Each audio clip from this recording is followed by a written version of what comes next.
You're standing in a mud brick temple in Babylon in 1875 BC, and a priest just pulled a warm sheep's liver out of a bucket. He's not cooking dinner. He's reading it like a book. He turns it in his hands, checking a small ridge near the edge that priests called the yoke, comparing it to a clay model sitting on the table beside him. An actual training manual made of clay, shaped like a liver, with notes baked into its surface. If the yoke has vanished, the king's army does not march this week. That's it. That's the verdict. A sheep's organ just outranked a general, and nobody in the room thinks that's strange. So how did ancient humans predict the future? Not with fortune cookies, not with vague horoscopes in a newspaper, with systems, trained specialists, written manuals, decades of case files, government funding.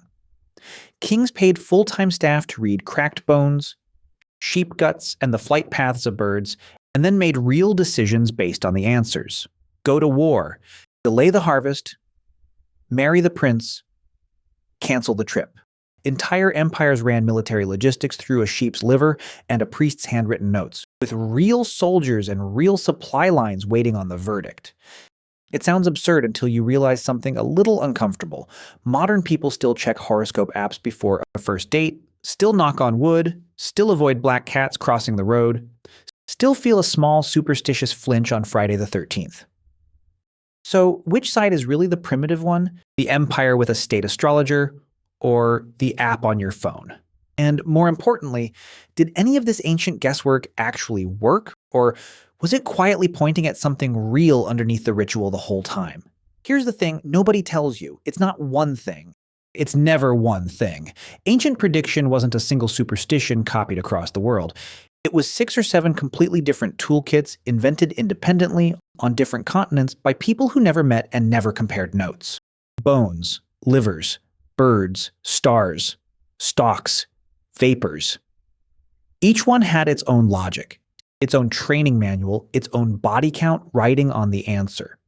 And each one, it turns out, hid something real underneath the ritual. Let's go. Start in China around 1250 BC in the royal court of the Shang dynasty king Wu Ding. A diviner takes an ox shoulder blade or the flat underside of a turtle shell, carves a question into its surface, and presses a red-hot bronze rod against the back of the bone. The heat makes it crack. Sharp, sudden, audible, almost like a gunshot in a quiet room. The diviner reads the pattern of the crack the way you'd read a graph, then carves the answer right next to the question, so the whole exchange survives as a permanent record. Archaeologists digging at Anyang between 1928 and 1937 pulled roughly 20,000 of these bones out of the ground. One single pit uncovered in 1936 held more than 17,000 inscribed pieces by itself, stacked like an ancient filing cabinet nobody had opened in 3,000 years. And here's the twist nobody expects. Those cracked, scorched bones are the oldest known chunk of Chinese writing on Earth. About 5,000 distinct characters show up on them, though scholars have only confidently cracked the meaning of roughly a quarter, which means a full 3/4 of an entire ancient vocabulary is still, technically, a mystery. Every question about rain, war, childbirth, or a toothache got logged like a legal filing, complete with a case number, a verdict, and sometimes a follow-up note on whether the prediction actually came true. Diviners like Kue, Biyan, Zheng, and Xuan are named right there on the bones themselves, which means we know their actual names. 3,000 years later, the way you might know the name of a specific accountant. Some questions read almost mundane by modern standards. Will it rain in the next 10 days? Will the harvest come in? Will a specific ache in the royal jaw get worse? Proof that prediction wasn't reserved only for wars and omens of doom. It handled ordinary Tuesday afternoon worry too. Think of it as the world's first customer service ticketing system, except the customer was the king, and the support agent was a scorched turtle. It's an actual bureaucratic archive, 3,000 years deep, that happens to double as humanity's earliest surviving written language, sitting quietly underground the whole time waiting for a shovel. The fortune-telling was never really the point of the archive. The record-keeping was, and it's the reason we can read any of this at all today, cracks and scorch marks included. Now rewind slightly and slide west to Mesopotamia, where the tool of choice wasn't bone, it was guts. Priests called Baru sacrificed a sheep, pulled the liver, and read its lobes, ducts, and blemishes the way a mechanic reads a dashboard warning light, cross-referencing every mark against a mental catalog built over years of training. We know exactly how seriously this was taken because archaeologists found the training material itself. At the palace of King Zimri-Lim in Mari, Syria, dated to around 1875 BC, excavators uncovered clay liver models. Full-size replicas divided into labeled zones, each section annotated with what a mark there was supposed to mean for the person asking.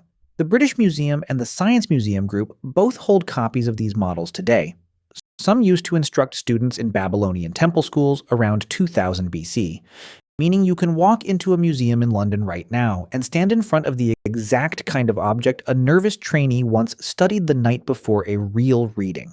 This wasn't guesswork passed down as loose folklore around a campfire. It was a curriculum, with something close to a final exam and a textbook you could hold in one hand. Trainee priests studied a clay liver the way a med student studies a plastic skeleton today, memorizing which section predicted a coming famine and which predicted a coming military victory, section by labeled section, quiz after quiz, until the pattern matching became second nature. A senior Baru could apparently glance at a real liver and rattle off the verdict the way a modern radiologist scans an X-ray and spots the fracture in half a second, trained eyes doing in an instant what took a novice a slow, careful hour. Here's the thing nobody tells you. This superstition produced some of the first systematic anatomical study in recorded human history, because you cannot build a labeled diagram of an internal organ without actually looking closely, over and over, at a lot of real organs. The fortune-telling was the excuse to open the animal up. The anatomy lesson was the accident that came along for the ride, and it stuck around far longer than the religion that funded it. Move forward and west again to Rome, where the sky itself became the instrument panel. Roman augurs trained religious officials, patricians only, until a law called the Lex Ogulnia opened the role to commoners in 300 BC. Read the behavior of birds before almost anything important happened in the Republic. Birds that sang were called oscines. Their calls carried meaning depending on direction and time of day. Birds that merely flew were called alights. Their flight path and altitude carried a separate layer of meaning entirely. High flight meant a good omen. Low flight meant bad news, and possibly a canceled meeting. The word auspices, which you still use today when you say something happened under someone's auspices, comes straight from the Latin for looking at birds. A fossil of this exact ritual hiding in plain sight in modern speech. And it wasn't decorative. Roman law required a positive auspice before an election could proceed, before a law could pass, before an army could march to war. Missed the right bird, and the whole government simply waited, sometimes for days, with senators and generals standing around scanning the sky like it owed them an answer. Even the founding of Rome is an augury contest. According to Plutarch, Remus spotted 6 vultures on one hill, then Romulus spotted 12 on another, and the higher bird count won Romulus the right to build and name the city after himself. The brothers reportedly disagreed about whether first seen or most seen should count as the real winning rule, which meant even the tiebreaker had a dispute over its own rules. A very human wrinkle sitting right at the center of a supposedly divine verdict. Picture that for a second. The biggest empire the ancient world ever built may trace its origin story to a vulture head count between 2 brothers who ended up killing each other over it.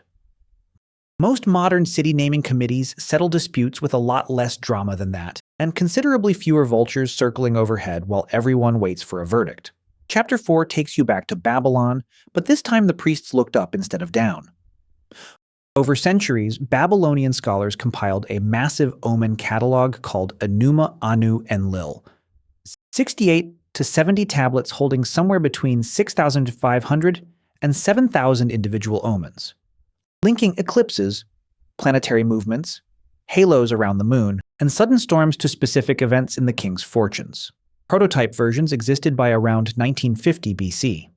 The series reached its standard, canonical form during the Kassite period, roughly 1595 to 1157 BC, and scribes were still copying tablets straight from it as late as 194 BC, more than 1,000 years after the first drafts. Under the Neo-Assyrian Empire, this wasn't a hobby practiced by a few eccentric stargazers on a rooftop. It was an intelligence service with a full staff, a chain of command, and deadlines. Scholars in cities across the empire were expected to watch the same sky every night and cross-check each other's reports, an ancient version of peer review where getting the moon's position wrong could actually cost you your job. Some tablets even preserve the scholars hedging their predictions or politely disagreeing with a rival's reading, which is a strange, oddly familiar thing to find carved in cuneiform. Professional colleagues quietly covering themselves in writing 3,000 years before email. Royal scholars sent the king written astrological reports. Over 500 of them survive today in what's called the State Archives of Assyria. Interpreting the night sky like a daily security briefing that landed on the ruler's desk before breakfast. And here's the mini payoff. To predict omens from the stars, you first have to track the stars, precisely, every single night for generations without skipping a cloudy week and guessing. That obsessive, unglamorous tracking is the direct ancestor of real astronomy, including humanity's first reliable eclipse predictions centuries later, built on the same nightly logbooks that once existed only to keep a king from panicking. The fortune-telling again turned out to be the cover story. The data collection underneath it is what actually mattered, and what actually survived. Chapter 5 moves the method from biology to math. After the Shang dynasty fell around 1046 BC, the following Zhou dynasty in China shifted away from cracking bones and toward counting stalks instead.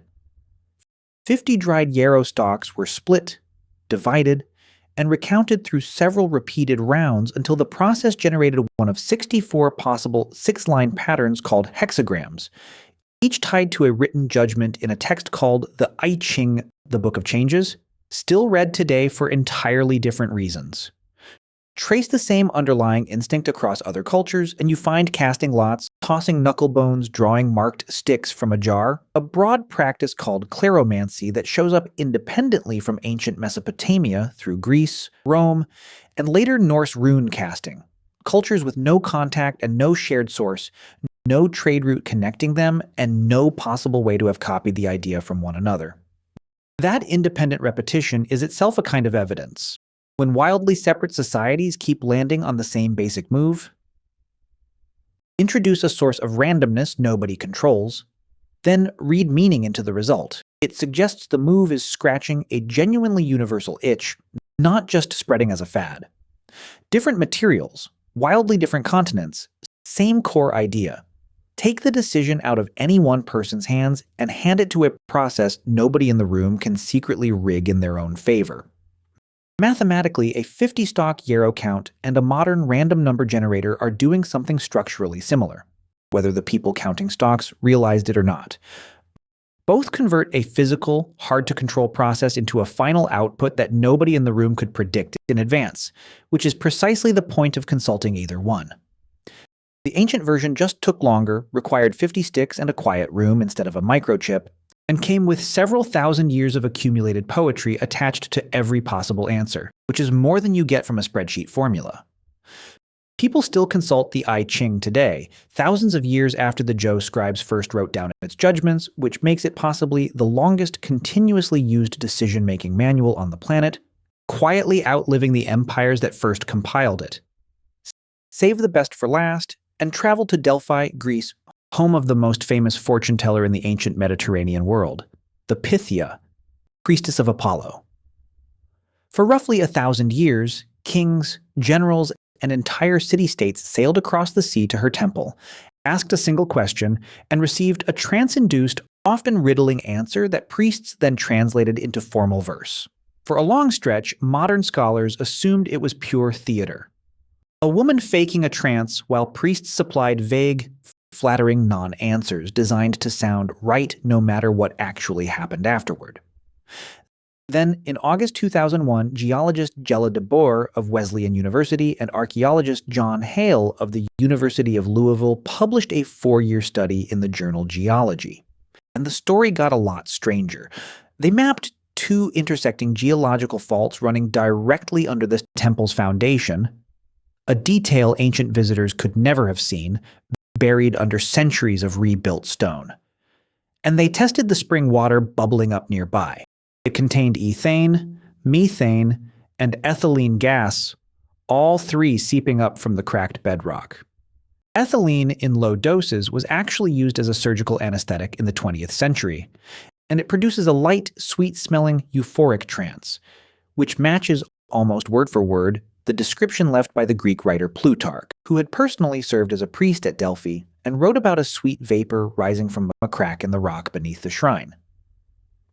Medical doctor Henry Spiller, who studies gas toxicity for a living, confirmed that the reported symptoms, lightheadedness, a dreamy detachment, strange vocal patterns, line up with what low-level ethylene exposure actually does to a human brain, not with what a faker would need to perform. Think about that for a second. The most mocked oracle in Western history was very possibly sitting on a real chemically active gas vent the entire time, for centuries, without anyone needing to fake a single thing.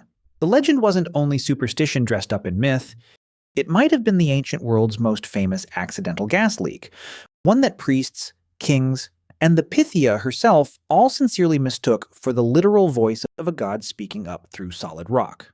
Now let's be honest, none of this means every ancient prediction system was secretly a hidden science lab in disguise, quietly doing real research under a religious cover story.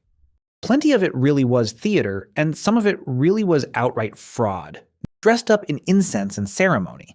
Delphic prophecies were often written deliberately vague so they could be declared correct no matter what actually happened afterward. The historian Herodotus records that the Lydian king Croesus was told that if he attacked Persia, a great empire would fall. He attacked.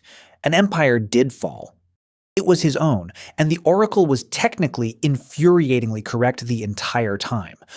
Astrologers serving Assyrian kings occasionally shaded their omen reports to flatter the ruler, rather than report the sky with total honesty, because bad news for a king could very quickly become bad news for the messenger delivering it.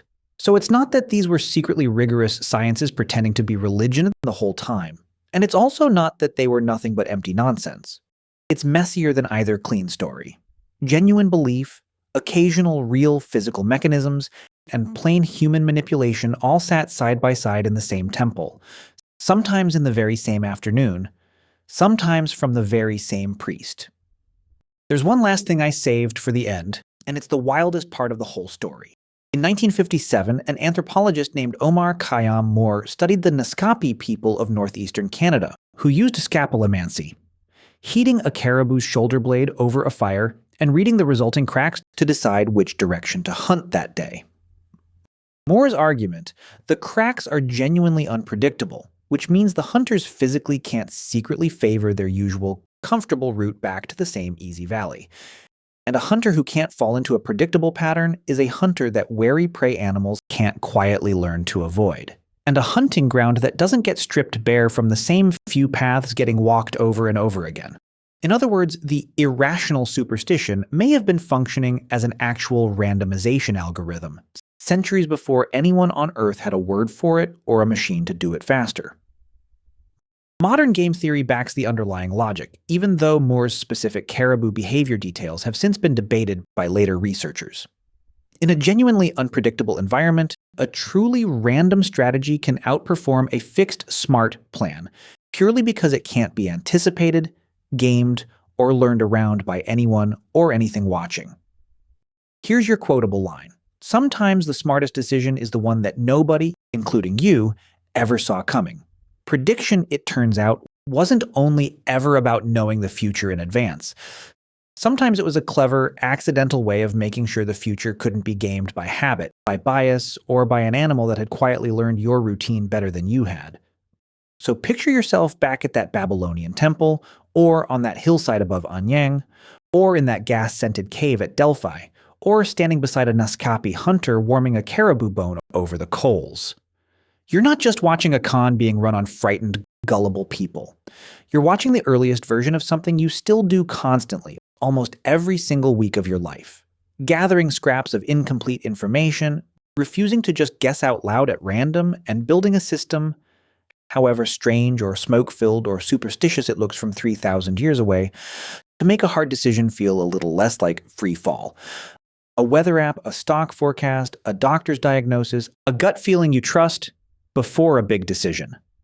All distant cousins of a cracked bone and a clay liver, running the same errand with better tools.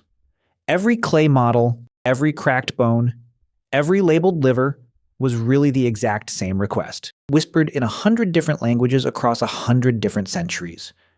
Just tell me what to do next. You've asked that question yourself quietly more than once. So did they. Out loud, in temples built from mud and stone. The methods changed beyond recognition. The need behind them never has, not even once.